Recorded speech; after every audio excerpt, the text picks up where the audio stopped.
malen wore neri yandial kashon wore rey ler kana me biya ler mi pai to gan tama biya jeling tenan gwasa me mi shejek nyoka kanete kokien go ba jeling an warten kokien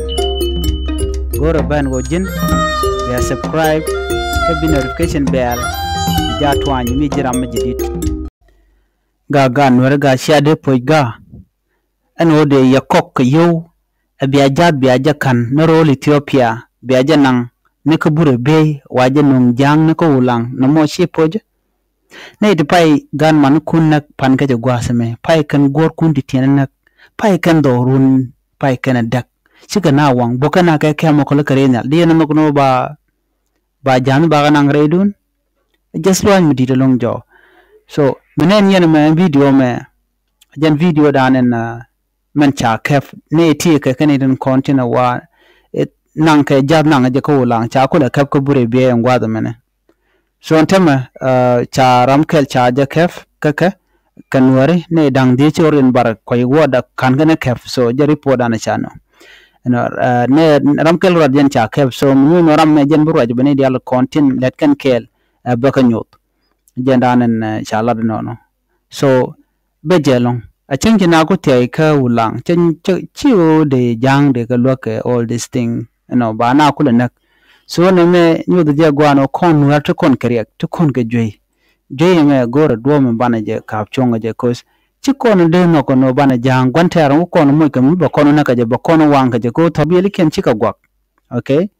tobieli ken chi ka gwak so men da de kon kula chong de ko kon jang le ja ko ba kon nak gare changa yene terega changa rami kwingwa kadega na me shede lat okay shede lat a changa la nor mutere me cha ko be jang be ja la ba nor klo na ka shode de me dera shene jana na man mi kon gi kon really shene chale chen so jan shane na ne no nore cha ko kok ba ta me charam kel cha ja ke ne dije to na gor kedien so jan dana to ko na manin tama en kan jam da ti ka jam nan ka ne ko ulang ba nan ko ulang bu gulini ken ko ne ken nun kan ke te chirken latin la torbiyele de ni dal konte ka bu kan hulo mo ke jat bu jam ngwan te ten okay baro lo te dite ne baro lo me dite long ka jat ke li wona me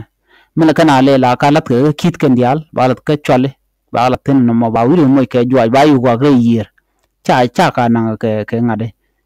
ke bot la na la wa kan ka yir ko cha bu kun ngaje no te ke jan bu lok chet ke tutu la lok so ngai kan symbol bu kan ko lojek to yir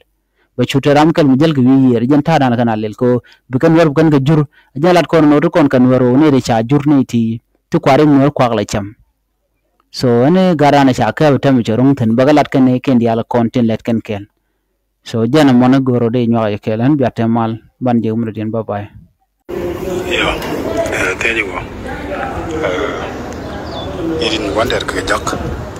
charam ke ka urbe mode kwa lode da gorogo wani ne irin joji da jale ke da jale ke na chukwen bakal tiang me report ko ne bakal do ku ba yenyo ka update yo me joji cha jago ba nyola ye